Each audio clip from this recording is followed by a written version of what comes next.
Magandang araw mga kapets, mga ka-spider. Nakikita nyo po aking gawang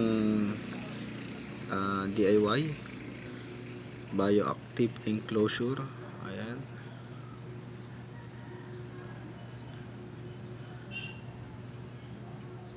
Ito ang ating tarantula naglilibot. Isang Brazilian giant blondie. Ayan.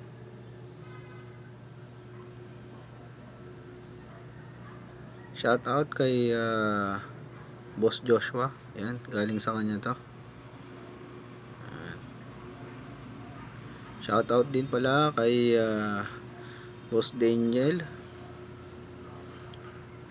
Shout out sa mga ka-security guard ko dyan sa UP Diliman Arms Agency, mga tropa natin dyan, mga kaibigan natin.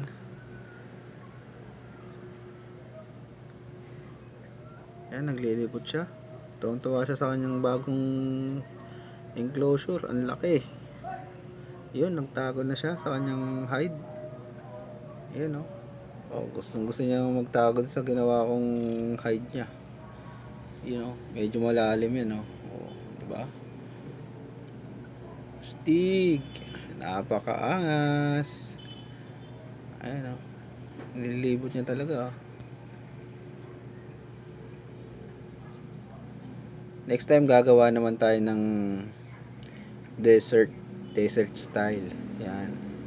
Bali pag-aaralan muna natin kung paano natin gawin yun. Ito kasi ano to eh. Medyo mahirap din naman. Go bat style.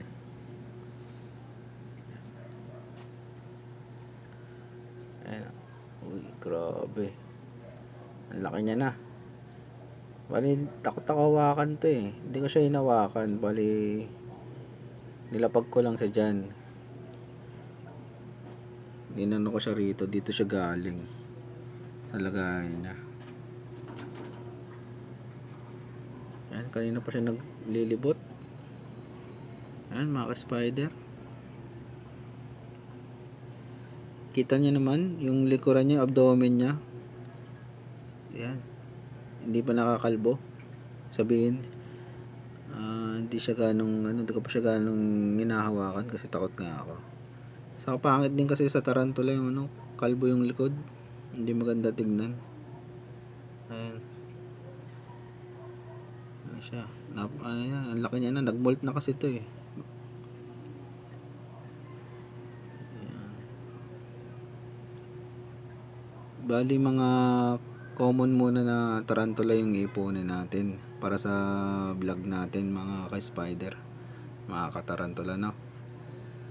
Gagawa pa tayo ng mga susunod pang mga DIY. Bali di ko na video kung paano ko to ginawa mga ka-spider, no? Pasensya na, marami ako sing ginagawa kanina. Saka hirap din mag video mag-isa. Yan. Kaya na video ko lang to na finish ko na siya. Comment kayo kung meron pang magandang ilalagay dito. Yan. Or anong magandang suggestion pa.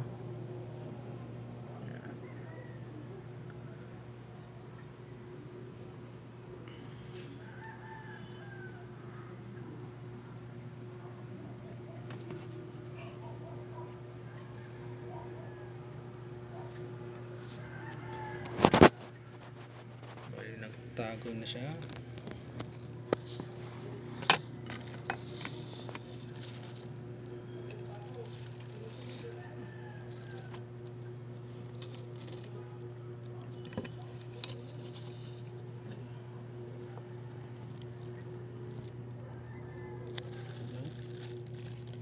Itong ating gilid. Yan. Ito ang bukasan niya mga ka-spider. Tarantula yan. Yan. Sa taas. Yan. Diba? Gaganyan lang natin. Di ano na yan. Magnetic yan. Magnetic lock. Yan. Para Gaganyan lang natin siya. Diba? Basic.